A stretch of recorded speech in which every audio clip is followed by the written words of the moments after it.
Hi, what's going on here? Well, it's not my alarm going off. This is actually a Keithley 706 scanner module. And I happened to pick up this on eBay recently, and at a fair decent price. This kind of a scanner is typically used in semiconductor industry, where people use to automate a lot of different tests using a single measurement instrument, taking data from various sources.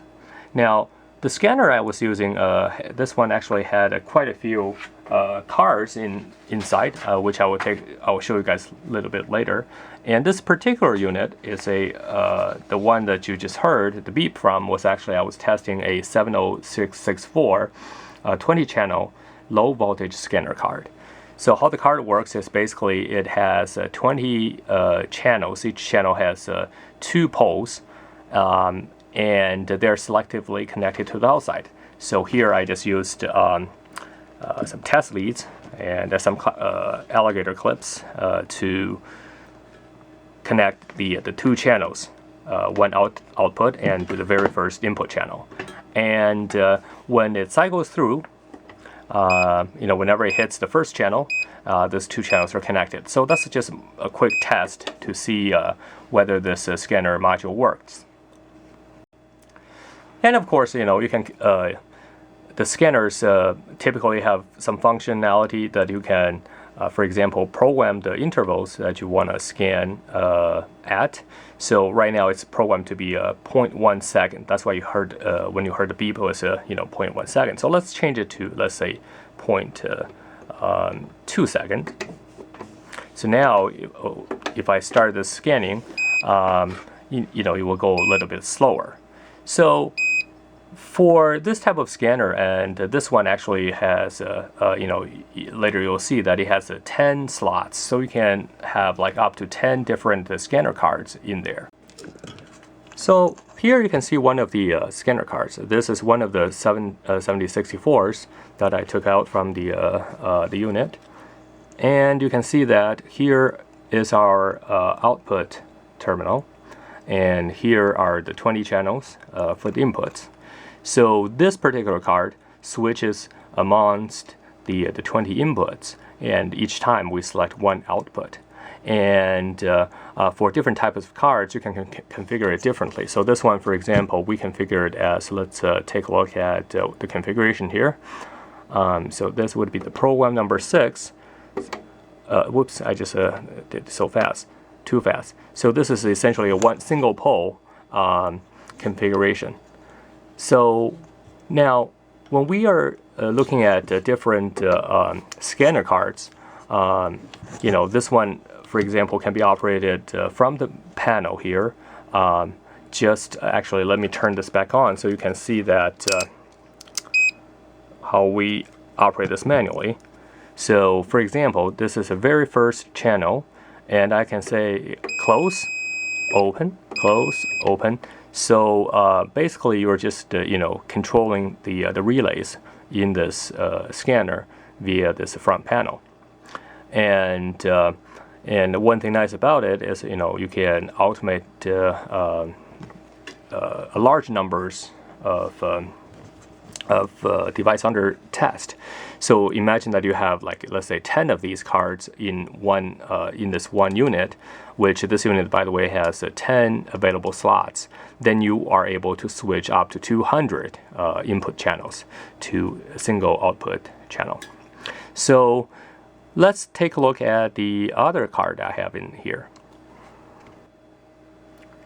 Now here's the other card. This is actually a low current matrix card, and the model number is 7152.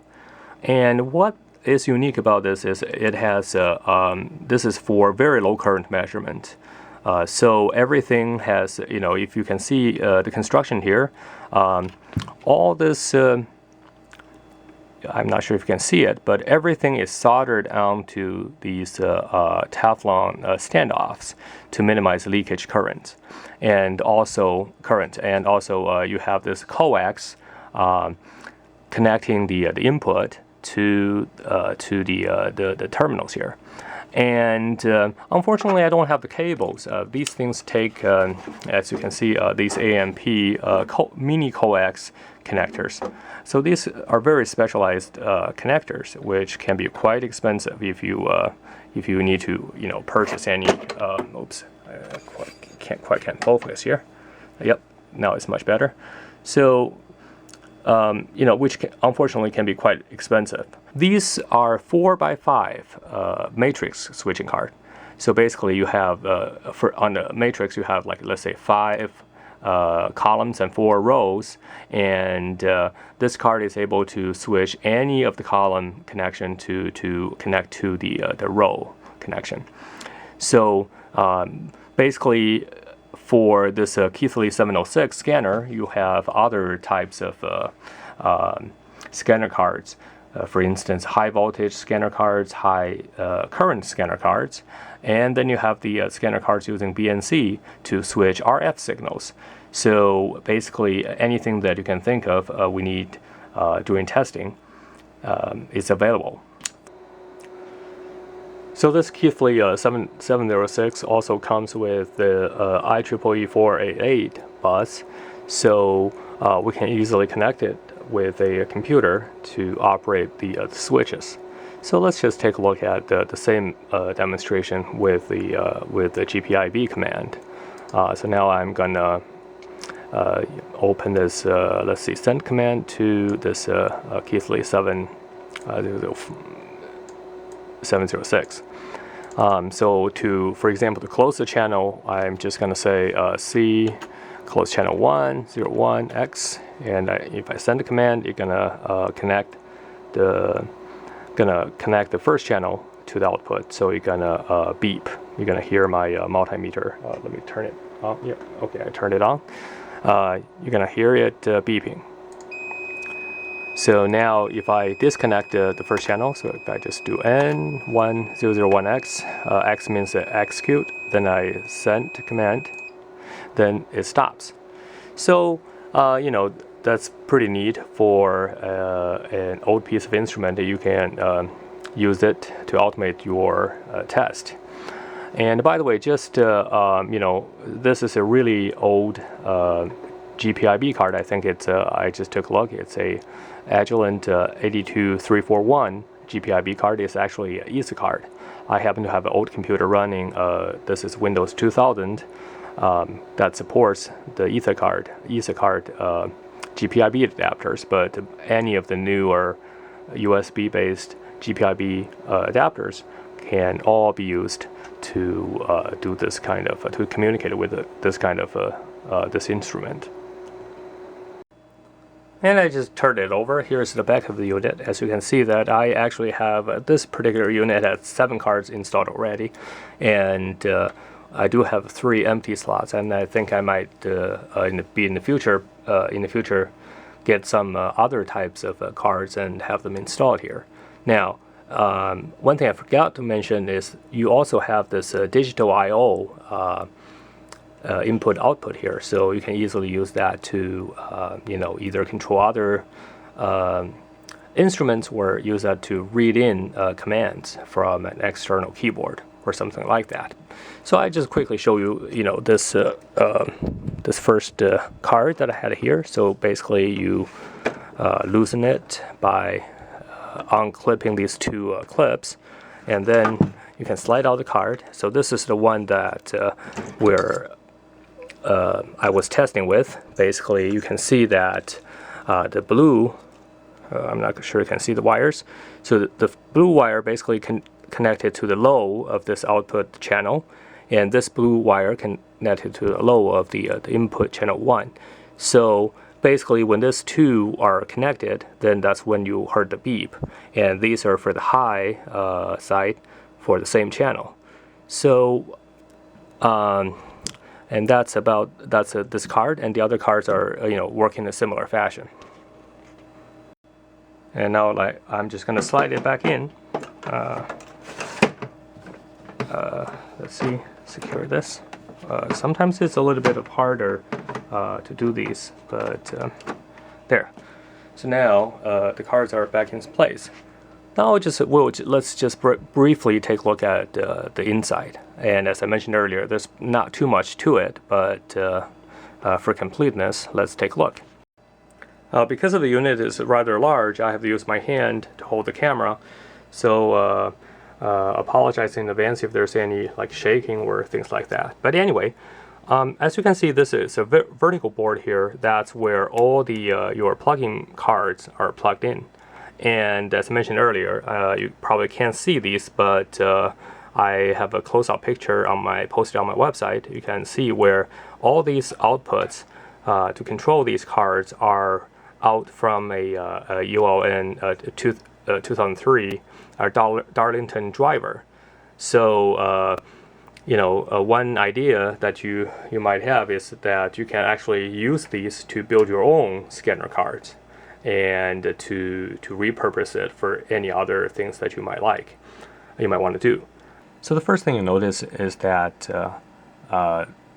the line switch for the main power switch is a physical switch. So if I turn it on and off, you can see it right there.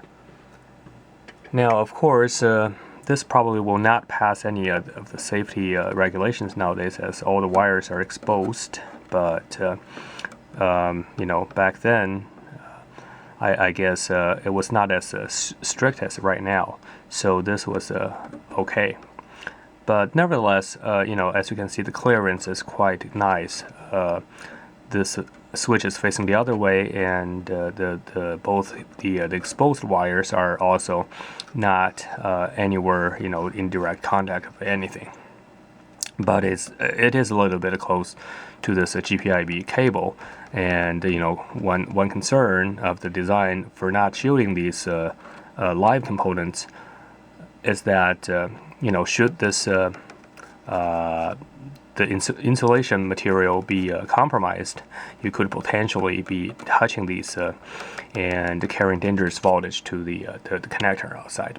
Anyway, so that was that, and then you can see that the wire comes all the way to it seems to the power supply, as something is hidden inside this metal can. I'm not sure what is in there actually. Actually, just hang on one second. Let me. It looks like we can safely unscrew these and take a look at what is there. Okay, now the screws are removed. Let's take a look. Oh, okay. So there really isn't anything in there except a thermal cutout switch. So this basically, if for some reason the temperature of this I'm guessing it's of this power supply, because it's connected here thermally. It's getting too hot, then it will cut off the mains power. Let me turn this whole unit around so we can see what is inside the power supply. Well, there isn't really much to see. As you can see, the big power transformer from the outside, and the two TO3 power devices, power transistors out there. And other than that, really, without taking this further down, I can't seem to be able to get too much of it. But interestingly, according to the manual, that this power supply is a switching power mode supply. So supplying that up to 5 amps, I think that's what it was specified. And I think it's 5 volts, 5 amps. So it's nothing spectacular, but I would like to know, if this indeed is a switching mode or not. Because given that big power transformer we saw here, this seems to me it's a linear power supply, but it could be, there's something that on the secondary that is doing the switching, so who knows. Anyway, so this does look like a off-the-shelf power supply that they just outsourced or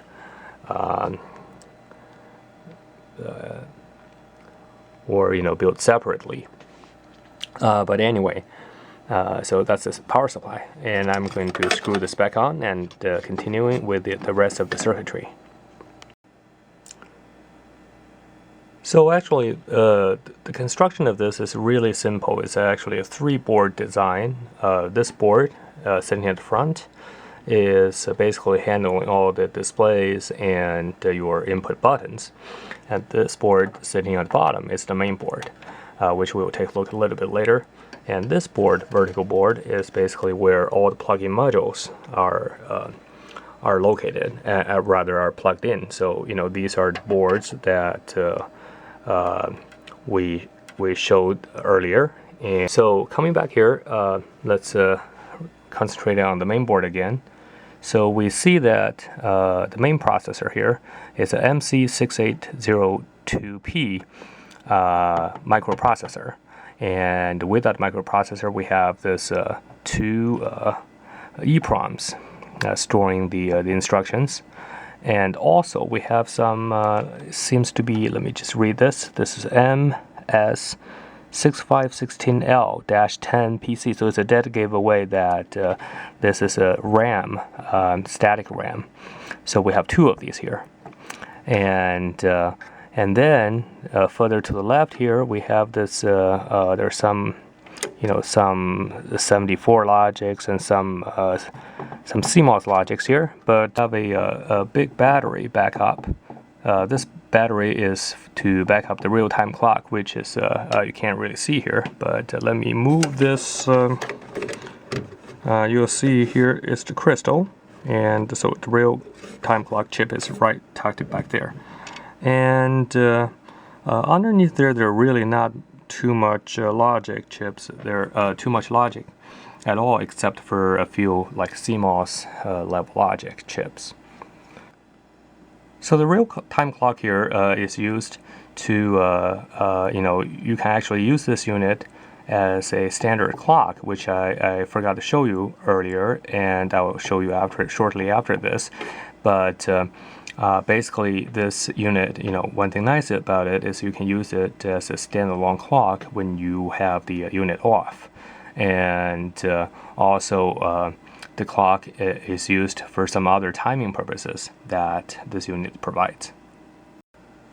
So, yeah, it's a little bit of difficult to see. I just didn't want to take the whole board out because, as you see, these boards are kind of connected to the sides and the bottom. So potentially, I probably need to take out everything in order to take the chips to take the board out. But anyway, so let's take a look at some other chips here. So what we have here, this one actually I didn't recognize. I just looked it up. This R6522P, and this is, according to the datasheet, is a versatile interface adapter. So presumably, this thing is driving the given its proximity to this ribbon cable, which leads to our display driver, display board, as presumably handling the display logic.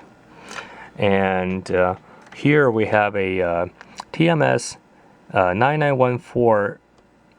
This chip is actually a GPIB chip. So if you look at where this is located, this output goes to 2 drivers. And these 2 drivers are SN75160 and 161. So these drivers are going to drive, the signals to via this ribbon cable, and going all the way back to the GPIB cable, GPIB connector back there. So that's our GPIB, and let's see what else we can see here. So that pretty much is it, because after all, this unit doesn't do much other than sending signals to this backplane here to switch on and off each channels of a different board. So basically, that's all the logic it needs. And we do have a little another board tucked at the back of this unit. Hang on just one second. So here, if you see, we have a board here, This board is basically handling the digital I/O pins that is exposed at the back here. So what is going on is for this Keithley 706, it has the ability to input and output 8 bits of data. So there are 10 of these PCB connectors, and the 2 are for VCC and grounds, and the rest on the one side is input and the other side is outputs. So there are 2 sets of input output not 2 sets, but there are inputs and outputs, IOs. So now let's take a look at the clock, as I mentioned earlier. Let's turn on the unit rather. So after it turn on, if you press time, then it's gonna display you the current time, which I haven't set yet.